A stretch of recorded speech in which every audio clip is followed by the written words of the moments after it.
Hello Dragon Wisps, welcome to today's Advent Calendar video. Today I'm going to be reading Dr. Seuss's How the Grinch Stole Christmas. So, without further ado, sit back, relax, and enjoy the reading. Every Who down in Whoville liked Christmas a lot, but the Grinch, who lived just north of Whoville, did not. The Grinch hated Christmas the whole Christmas season. Now please don't ask why. No one quite knows the reason. It could be his head wasn't screwed on just right. It could be perhaps that his shoes were too tight. But I think the most likely reason of all may have been that his heart was 2 sizes too small. But whatever the reason, his heart or his shoes, he stood there on Christmas Eve, hating the Whos, staring down from his cave with a sour, Grinchy frown at the warm lighted windows below in their town. For he knew every Who down in Whoville beneath was busy now hanging a mistletoe wreath. And they're hanging their stockings, he snarled with a sneer. Tomorrow is Christmas, it's practically here. Then he growled with his Grinch fingers nervously drumming, I must find some way to stop Christmas from coming. For tomorrow he knew all the Who girls and boys would wake bright and early. They'd rush for their toys. And then, oh the noise, noise, noise. That's one thing he hated.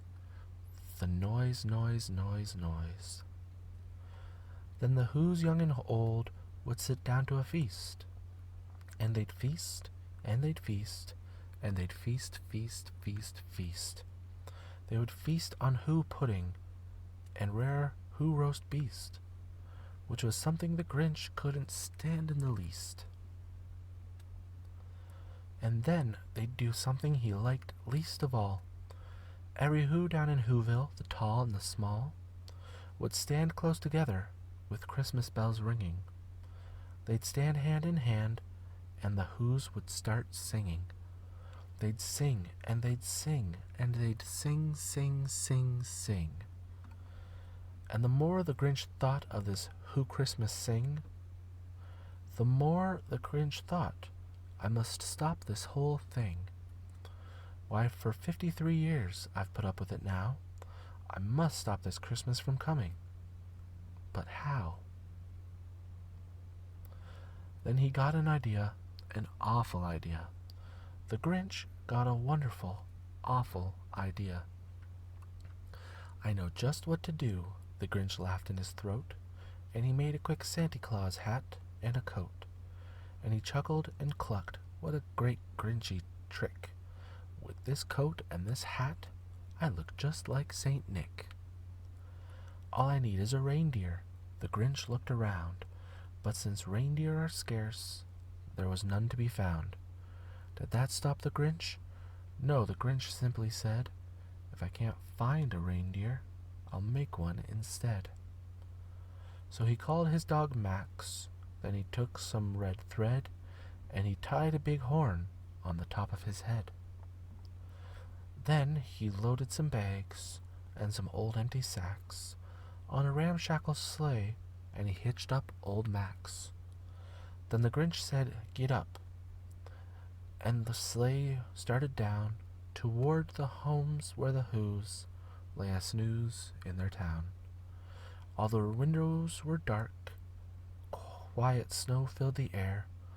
All the Whos were all dreaming sweet dreams without care.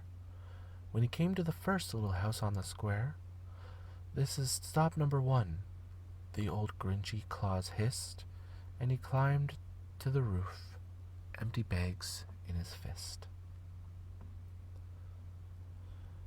Then he slid down the chimney, a rather tight pinch, but if Santa could do it, then so could the Grinch. He got stuck only once, for a moment or two, then he stuck his head out of the fireplace, flew, where the little Who stockings all hung in a row. These stockings, he grinned, are the first thing to go. Then he slithered and slunk, with a smile most unpleasant, around the whole room, and he took every present. Pop guns and bicycles, roller skates, drums, checkerboards, tricycles, popcorns, and plums. And he stuffed them in bags. Then the Grinch very nimbly stuffed all the bags one by one up the chimbley. Then he slunk to the icebox. He took the Who's feast. He took the Who pudding. He took the roast beast. He cleaned out that icebox as quick as a flash. Why, that Grinch even took their last can of Who hash. Then he stuffed all the food up the chimney with glee.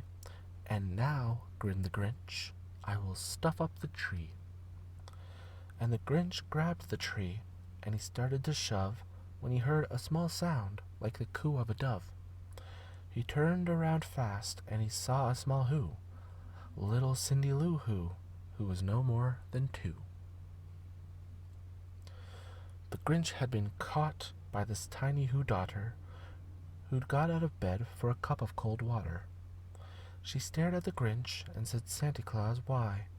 Why are you taking our Christmas tree? Why? But you know that old Grinch was so smart and so slick. He thought up a lie, and he thought it up quick.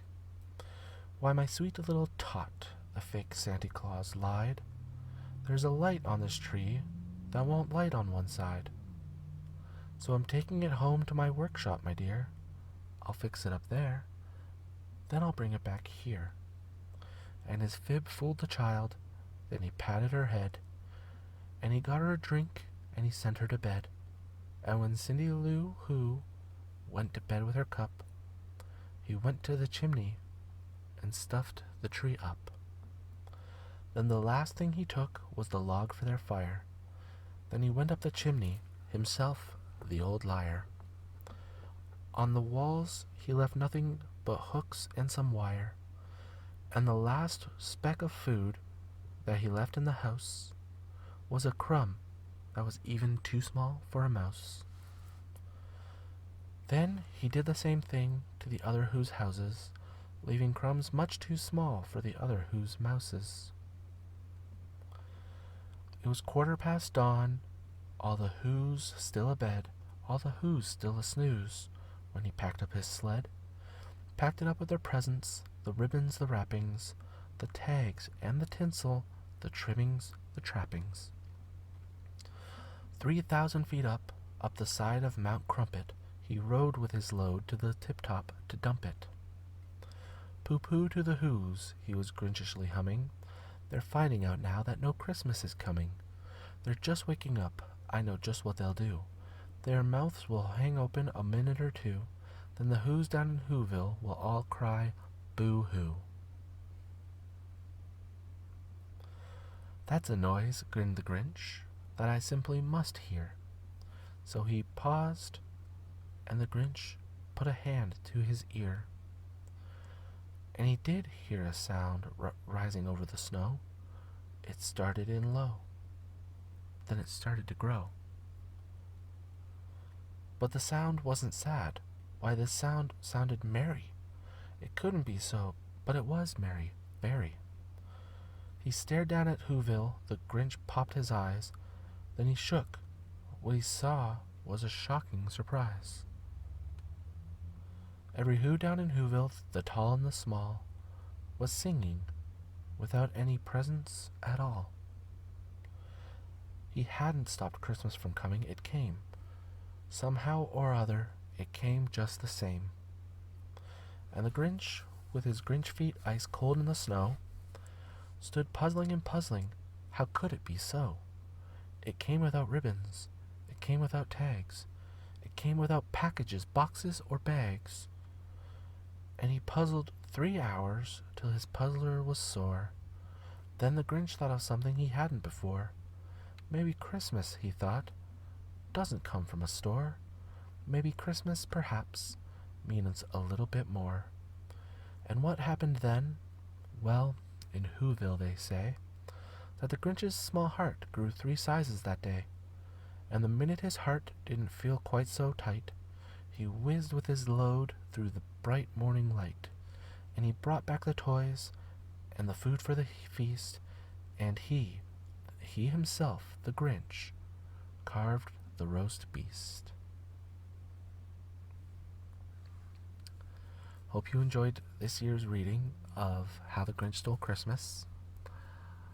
I hope to see you next time. Thank you for joining me. And as always, have a peaceful day. Bye.